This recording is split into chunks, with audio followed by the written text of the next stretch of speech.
Ukuta wa maji ulipasuka na kutoa sauti ya kishindo, huku lile kontena la chuma likitokeza juu ya mawimbi ya bahari ya Kigamboni. Lakini wakati kila mtu akitarajia kuona mamilioni ya pesa yakimwagika, hali ya hewa ilibadilika ghafla. Sauti ya maaskari ilisikika ikisema, "Kaa mbali, mtu yeyote asisogee mahali hapa." Je, ni nini kilikuwa ndani ya lile kontena kiasi cha kuwafanya walinzi wa doria kupoteza utulivu? Katika purukushani za uokoaji wa gari hili la Volvo, tulishuhudia tukio la kushtua. Gari lilikatika vipande viwili na kisha giza nene likatanda juu ya kile kilichoendelea. Baada ya muda kidogo, ndipo waandishi wa habari tulipopewa taarifa ya siri. Kumbe, kulikuwa na magari mawili. Moja ni semi-trailer kubwa na lingine ni kipisi. Walituambia kuwa lile gari lililopata dhoruba wakati wa uokoaji ndilo lililokuwa limebeba shehena ya mamilioni ya pesa.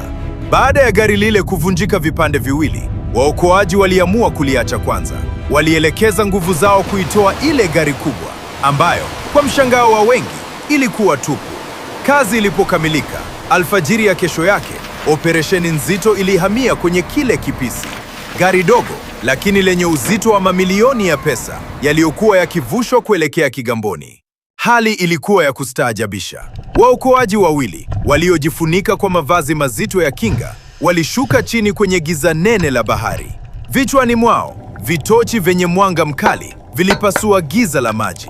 Kwa umakini mkubwa, walianza kufunga lile kontena kwa kamba imara za Kevlar. Walipomaliza, signal ilitumwa. Hewa ilianza kusukumwa kwa kasi kwenye maputo makubwa yaliyofungwa kwenye kontena lile. Ghafla, amri ilitoka. "Haya, vuta juu." Taratibu, kontena lilianza kupaa kuelekea juu ya uso wa maji. Hatimaye, ile meli ya uzamiaji kutoka nchini Uturuki ilifanikisha kuliibua kontena linalosemekana kuwa na utajiri wa kutisha. Macho ya kila mtu yalikuwa pale. Mioyo ilikuwa ikidunda. Kila mmoja akijiuliza, je, pesa hizo zipo salama au bahari imekula chake? Je, unataka kujua ni shehena gani hasa iliyokutwa ndani ya lile kontena? Na nini kilitokea baada ya mlango wake kufunguliwa? Subscribe sasa ili usilikose sehemu inayofuata. Share video hii kwa wengi ili nao washuhudie maajabu haya ya Kigamboni. Asante na usikae mbali. King of the best melody. Enka Iyamo Kibara Nikonda